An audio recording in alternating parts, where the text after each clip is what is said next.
You are in here suing your mother-in-law.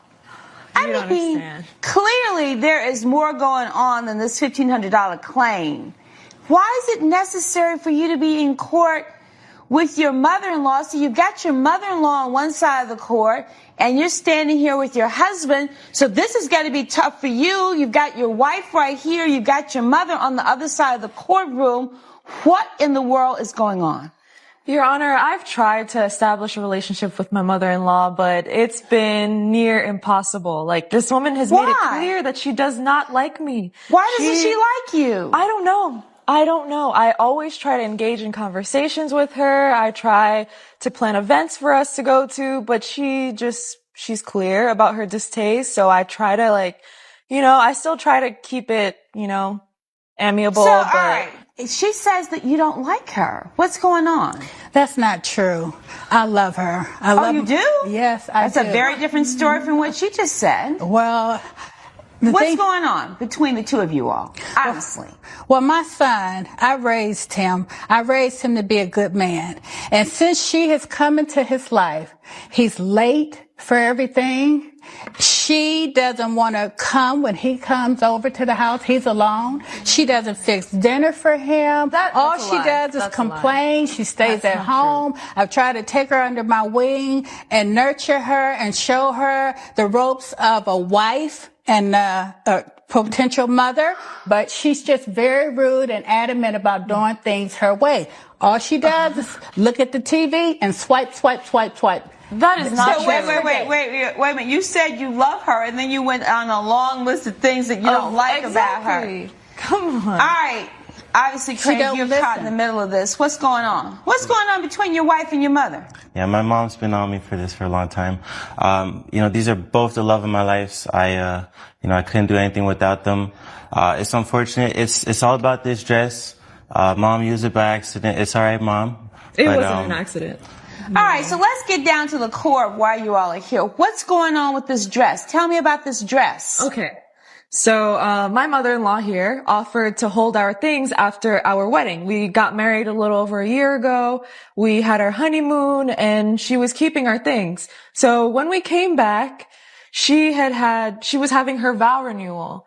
So we had already said that she could borrow some of our things from the wedding that we had. So you're having your wedding vows renewed, and you asked if you could use some of the things that they had left at your house for this ceremony. Absolutely. Renewing your vows. But they were supposed to come get those things within 7 days. It ended up being over a year. These are their things. And I have talked to my son, and he knows how I am, how I feel about things, and how I do things, how I run my household. You didn't even come by.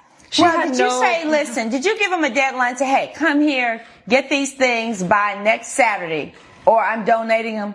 I did talk to them. Initially, I gave them 7 days. But after the 7 days, I said, you know what? You got a month to come and get these items. Okay. And he never came to pick them up. All right. So now, but then you need to use the items. All right. So you asked for permission to use the items, and you all said yes. Yeah. Now, how did we get in court about this dress? What's going on with this dress? Okay. So we told her that she could use the items, but not including the dress. The dress. So when we got to the vow renewal, what kind of dress are we talking about? We're talking about a cocktail dress that I used for my wedding reception. Okay, so you had a wedding dress. Yes. And a reception dress. Yeah, I had a wardrobe change. All right. Yes.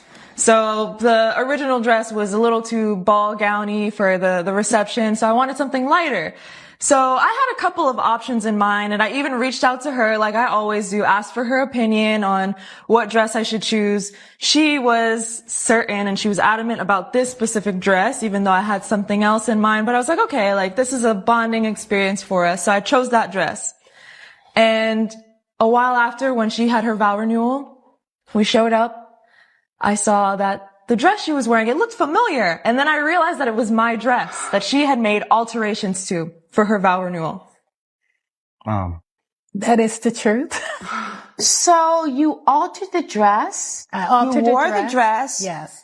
Which I wouldn't have had so much of an issue with, but you altered the dress and you never said anything to Natasha nor to your son Craig about the dress? I've left voicemails with Latasha to talk to her about her items. And initially I had asked her if I could use some of those items that I was storaging for them. Not the dress, And though. these items were in my home way over a year, and I'm on the budget.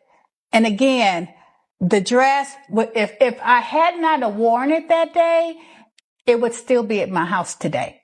First off, it is not okay or your place to try to teach your daughter-in-law how to be a good wife. Unless you have a type of relationship where she wants to listen to you and she wants to have the type of marriage that you have, that is not how you go about things. Besides the fact that we are in a different world than she lived in when she was a new wife. Then after criticizing her and telling her she's not up to standard, you expect her to show up early, to come and see you more often, to be happy to be in your presence. Who wants to hang out with someone like that? If they were your friend, would you hang out with someone like that was critical of you, that you weren't good enough for? No, you would stay at home. You wouldn't go see them. So why is this any different? It's not. Mother-in-law here needs to have a little self-reflection and realize that if she was being treated the way she's treating the daughter-in-law, she probably wouldn't show up either. With the wedding dress, she absolutely should have already came and got her stuff. She's had plenty of time to come get it. A year is a long time. I think 6 months is like abandonment. But she's still family, and I think that she shouldn't have touched that dress. The wedding dresses are very personal, so she shouldn't have had anything to do with it. She should have cleared that, because that's not something that you can just get back. Not only does she have her dress being altered and the memory of that dress and seeing that dress and remembering her reception, now she's going to see that dress, and every time she sees it, it's going to bring her right back to the moment that her mother-in-law was wearing it, and not to something that was so special to her. And I find that very problematic. Let's keep going. You come in, you see the dress, and what do? So I confronted her, not in front of everybody, but outside after everything had ended. But while the After, but not during the ceremony. No. Not doing the wasn't gonna reception. But Yeah, I that wasn't gonna day be rude she about did, it. and it was very inappropriate. And It was not inappropriate. I mean, I'm not rude to her. I'm very kind and patient with her. And when she came to me after the wedding, after we did our vows, everybody was happy. All the guests were there having a good time. And she comes to me and talk about some stupid dress. It offended People me. knew that it was my dress. During the ceremony, people were looking at the dress, looking at me and whispering. So I knew that those same people came to our reception. So they saw me wearing that dress. So they know that it's mine. So what did you say to her after everything's over? Now, hopefully you did not put her on blast. No, I didn't. She may I as wouldn't well. do that. She may as well with her attitude. My guest knew something was wrong the way So what she happened? approached So me. you confront her and you say what? I told her I was asking her what was going on. I mean, like, that was my dress, and I saw that it was shorter, the waist was wider, the hips were wider, so clearly she had done something to it. So I was just confused, and I wanted answers about it, because I know I told her. So what did you say to her? You said, why did you mess up my dress? Yeah. You shouldn't wear my dress? What did you say to her? I asked her why she was wearing it. And what did she say? Well, you said I could borrow your things, but obviously I didn't mean that. Like, that's my dress. How do you make alterations to this expensive dress that I bought? So how did we come up with the $1,500 claim? That's how much the dress costs. Yeah. Can the dress be altered back?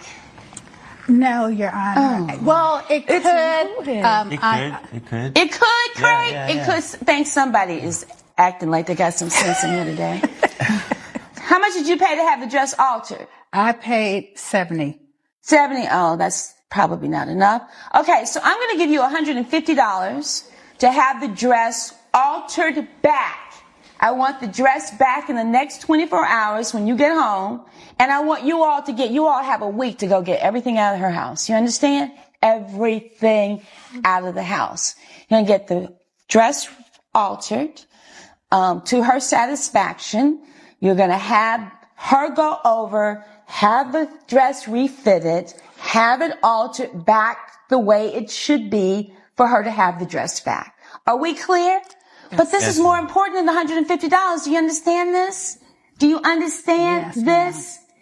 Right? Yes, it is. And you all need to work on this. And you cannot be so critical. If she doesn't cook for him, That's his issue if he wants her to cook. You know, and you're going to tell her how she needs to be a wife. Well, clearly he made the choice. This is his wife. Clearly he's happy with this choice, even if you're not. So get out of their business. Well, he shouldn't come to my house and talk about her. Mom. He shouldn't come to my house and talk. And he shouldn't come to my house to eat. Mom. Yes, you should not come to my house to eat. Mom, not in front of the judge, please. Yes, you know that's the truth. Okay, now the real story is going out. All right, you know what? I can fix a lot of things. Your Honor, she's always starting stuff. Don't believe her. Oh, well, I don't know that she's not telling the truth. I'm not so sure. She makes box food. He come to my house for That was one night. She came over. That was only one night. This is bigger than food. The issue is bigger than food. She don't want to learn. Well, listen, if she don't want to learn, then too bad. You know, you can't take all this on now. This is their business, but you can't then go run into your mama complaining about your wife. Aha! Cannot.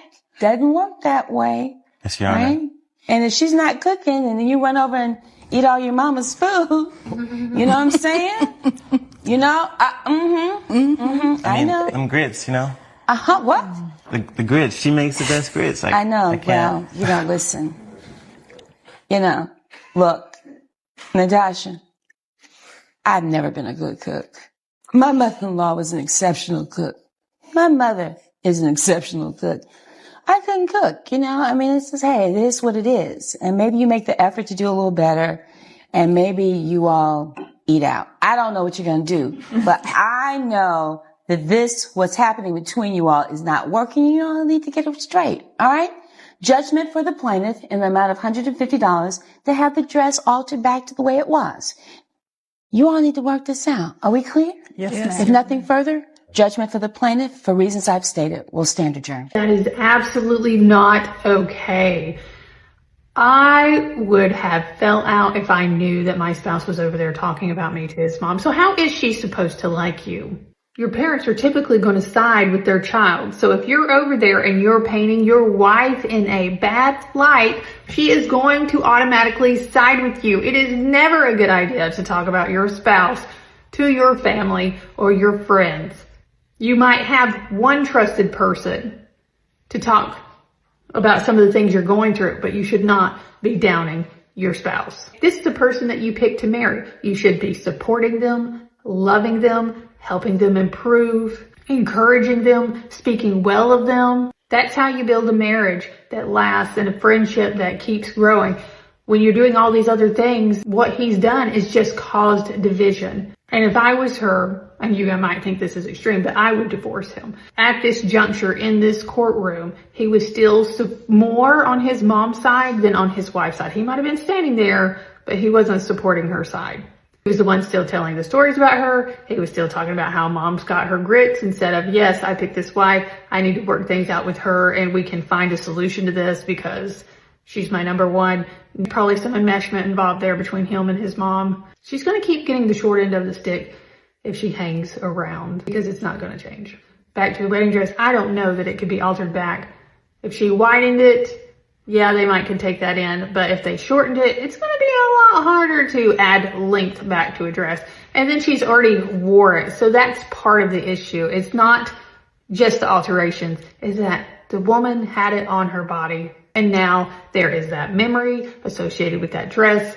And it will never be the same. But if she gets a divorce, it doesn't matter anyway. Let me know what you think. Put it in the comments below.